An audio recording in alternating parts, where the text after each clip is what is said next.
Bonjour à toutes et à tous et bonjour à notre invitée Mélanie Ertemann, bonjour. Bonjour. Alors vous êtes écologue généraliste, vous nous préciserez ce que cela signifie et vous êtes spécialiste dans le domaine des milieux aquatiques, ça tombe bien puisque précisément aujourd'hui nous fêtons les 50 ans donc de la signature de la convention de Ramsar pour la conservation et l'utilisation durable des zones humides, Ramsar étant une ville iranienne de l'Iran. Vous nous en préciserez la teneur de cette convention et comment elle s'applique en Martinique. Mais dites-nous d'abord Mélanie Ertemann, ce qu'est un écologue ou une écologue. On imagine que c'est un rapport avec l'écologie, mais personnellement, je ne savais pas qu'il y avait un métier qui se désignait par ce terme. Alors, dites-nous en quoi ça consiste. Alors, en l'occurrence, je suis une écologue et c'est un métier qui a une formation vraiment continue à l'université. Alors, écologue, éco, c'est l'habitat. Et le métier d'écologue, en fait, s'intéresse à étudier ou à suivre les interactions des écosystèmes en entier, c'est-à-dire vraiment d'une mare, d'une plage, entre d'autres écosystèmes. Et aussi, il s'intéresse à étudier les pressions dites anthropiques, c'est-à-dire les pressions humaines qui vont s'exercer sur ces écosystèmes.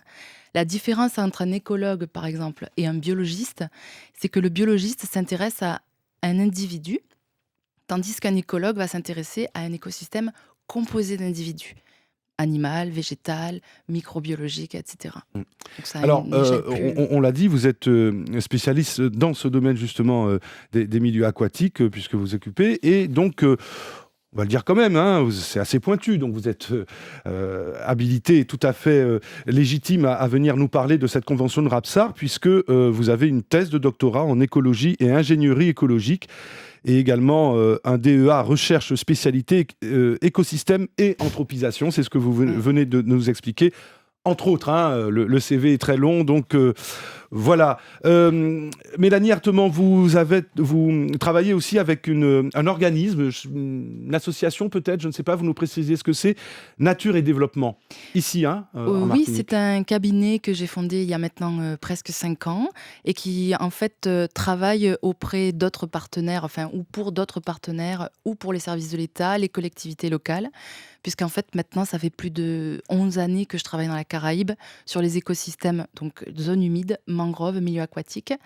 Et j'ai travaillé avant au CNRS et puis dans des cabinets d'études privés. Et puis, il y a 4-5 ans, j'ai fondé en fait Nature et Développement pour pouvoir travailler sur ces milieux en Alors, vous accompagnement, dites en travailler, fait. c'est pas seulement pour, comment dirais-je, dispenser des conseils. Vous n'êtes pas Non, qu'une consultante. en fait, voilà, Vous êtes aussi une femme de terrain, j'ai envie de dire, de ce point de vue-là. voilà, complètement. Il y a plusieurs casquettes en fait à ce métier. Il y a des casquettes d'accompagnement, effectivement, de sensibilisation parfois, mais c'est pas du tout mon cœur de métier. En revanche, d'enseignement, notamment à l'université ou bien en formation au CNFPT. Et puis, effectivement, beaucoup de terrain. C'est ça qui m'anime énormément, c'est-à-dire se rendre sur le terrain, Bien prélever justement, des échantillons. racontez-nous ce que Ouais. vous faites. Donc, vous me disiez en off, un peu avant l'interview, que par exemple, quand vous allez justement auprès de rivières, par exemple, vous partez tôt le matin et puis voilà quoi. Voilà, c'est ça. Vous faites Alors un ça, peu de randonnée. c'est ça. Ça Oui. peut être à pied, ça peut être en canoë-kayak, par exemple, quand je suis sur des étangs, notamment sur les étangs de Saint-Martin ou d'autres. Et on prélève de l'eau. Donc, je travaille souvent avec des collaborateurs. On prélève de l'eau, on analyse ces échantillons d'eau pour par exemple, évaluer le taux de pollution qu'il y a dans ces écosystèmes. On observe la faune, la flore, on fait des inventaires. Voilà, tout ça, c'est le cœur de métier. Donc, ça peut être soit des études très ponctuelles en un temps limité, soit des suivis sur des années. Comme par exemple, je peux donner, il y a 10 ans, on étudiait l'impact du cyclone Dean sur la mangrove de Genipa. Donc là, c'était tout un consortium de scientifiques et de techniques. C'est ça, vous travaillez pour des pouvoirs publics nationaux ou locaux. Enfin, Oui, je sais pas moi, vous êtes partenaire de l'ODE par exemple voilà ici l'ODE. ou de. Oui, voilà. Voilà Ah, l'ODE, quels sont vos partenaires, je c'est dirais, ça. officiels, Alors l'Office de l'eau, institutionnels évidemment, ou privés aussi peut-être, qui sait? oui, oui, pire privé, absolument. L'Office de l'eau, évidemment, puisque l'Office de l'eau, elle travaille, c'est son cœur de métier de travailler sur le suivi des rivières, de faire de la sensibilisation aussi auprès du grand public. Et donc, évidemment, c'est un partenaire très privilégié, mais ça peut être aussi le parc, ça peut être aussi l'État, la DEAL, ça peut être aussi des suivis dans le cadre de directives cadres européennes. Et puis, je travaille en collaboration avec d'autres bureaux d'études en partenariat ou d'autres consultants privés Voilà, c'est un mélange qui dépend en fait de la mission ou de la question qui est posée. Voilà. Voilà. Alors avec la menace qui pèse sur l'environnement, l'écologie évidemment, on s'en rend compte, c'est un métier évidemment qui est certainement utile et qui sait, en le décrivant ainsi, peut-être qu'on a suscité quelques vocations chez de J'espère jeunes bien. Martiniquaises ou Martiniquais, de jeunes personnes vivant ici. Allez, on en vient à cette convention de Ramsar, donc, dont on fête précisément aujourd'hui, 2 février 2021, les 50 ans. Une convention pour la conservation, mais pas seulement, et l'utilisation durable des zones humides. Absolument. Comment ça s'applique ici, par exemple, en Alors, Martinique?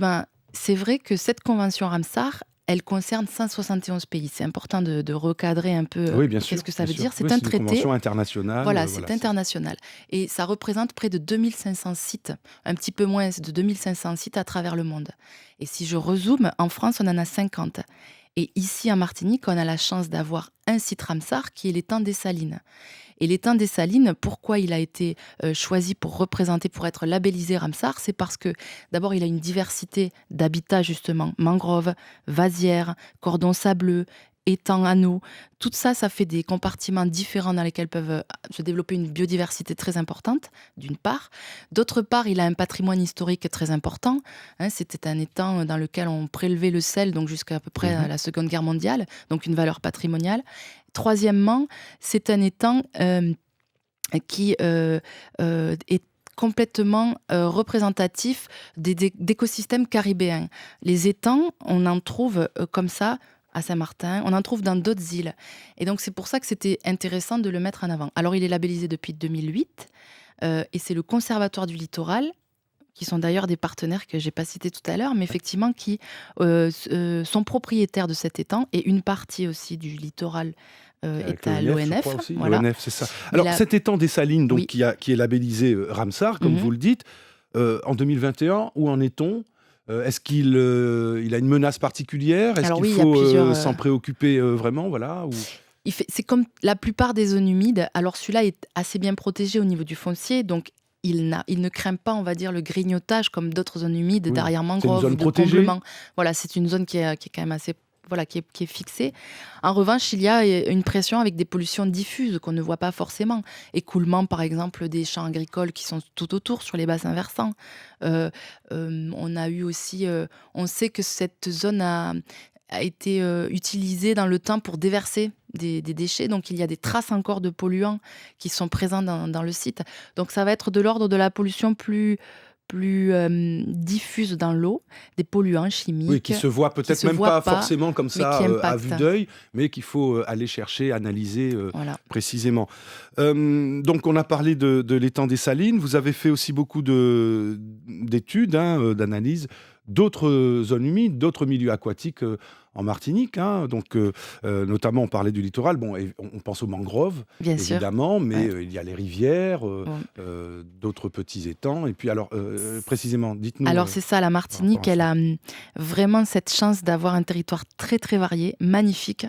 C'est ce qui fait d'ailleurs que j'ai collé ici, alors que j'étais venue pour très peu de temps, mais quelle beauté de diversité de paysages. Elle compte pas moins de 2276 zones humides, c'est énorme, ça représente 2,5% du territoire. Et elles sont variées, il y a des mares, les répisylves. Donc les répisylves, c'est les moins connus, c'est les forêts de bord de cours d'eau. Très important parce que ça stabilise le cours d'eau, ça filtre l'eau, ça permet que l'eau soit épurée et qu'elle retourne au cycle de l'eau avec une qualité meilleure. Et toutes ces zones humides sont connectées entre elles et elles nous sont, alors là on va avoir une vision très centrée sur l'humain, mais elles nous sont d'un intérêt capital. Pourquoi? Parce que sans zone humide, on déstabilise le cycle de l'eau, on dévalue en fait la qualité de l'eau et donc de l'eau potable. Et en plus de ça, elles ont un rôle aussi de régulation au niveau des inondations. Ce sont des éponges. Quand il fait trop sec, elles relarguent de l'eau. Bref, les zones humides, à part le côté... Par rapport à tout ce que vous dites, donc il faut, là, on parle davantage, dans un premier temps, de préservation, avant même de penser à la mise en valeur, la valorisation, que ce soit par exemple concernant le développement du tourisme ou C'est effectivement... utilitaire. c'est utilitaire, vous dites. C'est Oui, ça. c'est ça. Ouais. C'est-à-dire que souvent, je pense que depuis des années, on a considéré les zones humides avec une lubie un peu d'écolo, qui regarde les libellules, et cetera. Certes, c'est sympa de regarder les libellules dans les zones humides, Mmh. mais en fait, elles ont un rôle beaucoup plus important de régulation. Elles nous sont utiles. Il coûte 5 fois moins cher de conserver une zone humide que de compenser, en fait, la perte de cette zone humide en faisant du drainage ou des choses comme ça. Mmh. Donc c'est en ce sens qu'il faut bien considérer que les zones humides, ce n'est pas juste un habitat pour la biodiversité, c'est bien d'autres choses. Il nous reste 2 minutes d'entretien. Mélanie Ertemand, écologue généraliste, spécialiste dans le domaine des milieux aquatiques, des zones humides. On rappelle, aujourd'hui, on fête les 50 ans de la Convention de Ramsar, justement pour la conservation et l'utilisation durable des zones humides. Sur l'étang des Salines, le fait que ce soit... J'y reviens, et puis on va terminer sur un peu les priorités, selon vous, qu'il y a pour l'usage, mais aussi la protection de nos milieux aquatiques. Mais le fait qu'il y ait une labellisation Ramsar, est-ce que ça implique des moyens budgétaires ou techniques supplémentaires pour justement pouvoir d'abord Oui, protéger et valoriser le site dis en question, par exemple l'étang des Salines. disons que le fait d'être labellisé Ramsar depuis 2009, ça donne la possibilité effectivement de, lever des fonds, plus facilement puisque c'est un affichage international reconnu d'intérêt, donc c'est plus facile de défendre une zone comme les Salines qu'une petite mare, dans un coin que personne connaît. Effectivement, donc pour mobiliser des fonds, pour faire son suivi, sa protection et du coup répercuter en fait cette action sur l'ensemble des zones humides, c'est plus facile. C'est plus facile. C'est pour ça que, on peut être, fier d'avoir une zone humide, labellisée sur le Oui. territoire. D'ailleurs, pour pouvoir parler des autres comme aujourd'hui. Voilà. Alors, précisément, on y vient pour conclure, parce que nos milieux aquatiques ont été quand même beaucoup mis à mal, hein, Mmh, ces dernières années. Bon, évidemment, on pense à la pollution avec les pesticides, hein, mmh. de toute nature, agricoles. Bon, chlordécone, c'est Chlordécone. bien sûr, ça défraie la chronique depuis longtemps. Mais voilà. Et donc, de ce point de vue, quelles sont les priorités? Et puis, est-ce qu'il y a encore des moyens finalement supplémentaires qu'il faudrait mettre dans cette action euh, écologique, pour Oui. le coup? Il y a des pollutions effectivement, préoccupantes et alors une, à laquelle on ne pense pas, c'est l'assainissement non collectif. C'est-à-dire tout ce qui va sortir de nos maisons Eh oui. et qui normalement donc on doit être aux normes avec des systèmes de fosses, voilà et Mais c'est un problème ici quand c'est même, un encore problème. à résoudre, hein, Oui, oui, c'est un ouais. gros problème de pression sur les milieux. C'est même peut-être même le premier problème de pression sur les milieux aquatiques et les zones humides que l'Office de l'eau d'ailleurs prend à bras le Mmh. corps, hein, puisqu'elle met en place des systèmes d'études, de suivi et étudie la possibilité justement de pouvoir aider les personnes à améliorer leur système d'assainissement non collectif. Euh, et l'État aussi a fait une étude récemment à laquelle j'ai participé pour repérer, si vous voulez, sur le territoire, quelles sont les zones les plus les zones les plus Plus concernées, impactés, les plus voilà, concernés par ce par cet problème, enjeu. Ouais. d'assainissement. Et Donc ça, là, ça concerne tout le vous dites? monde. Ça concerne tout le Eh monde, oui, un chacun, tous, toutes les personnes qui ont une maison, on va dire, et c'est 60% de la population en Martinique ah qui ouais, est à l'assainissement non collectif, doit encore se poser la encore question de beaucoup, hein, savoir, ouais. oui, c'est ça. Le reste est un assainissement collectif. Sur les 60% de la population qui est un assainissement collectif, certains sont aux normes, d'autres pensent l'être. Et chacun doit se poser la question de savoir quel est mon impact avec ma maison sur en Oui. fait le Oui, milieu, parce que sur le oui, territoire. c'est ça, parce que les eaux usées qui ne sont pas suffisamment filtrées, traitées, etc., par justement cet assainissement, ça porte bien son nom, bah, ça se déverse dans les rivières, Voilà, sur le littoral, etc. Et donc, évidemment, ça atteint, ça impacte. ça impacte. Merci Mélanie Avec Artemand. grand Bon, on plaisir. aurait de quoi parler beaucoup plus longtemps, mais bon, vous reviendrez peut-être ici ou dans une autre émission. En tout cas, merci d'avoir répondu à nos questions. Donc, à l'occasion de ces 50 ans de la Convention de Ramsar, on parlait donc écologie avec vous, écologue généraliste. Merci. Bonne journée. Au revoir.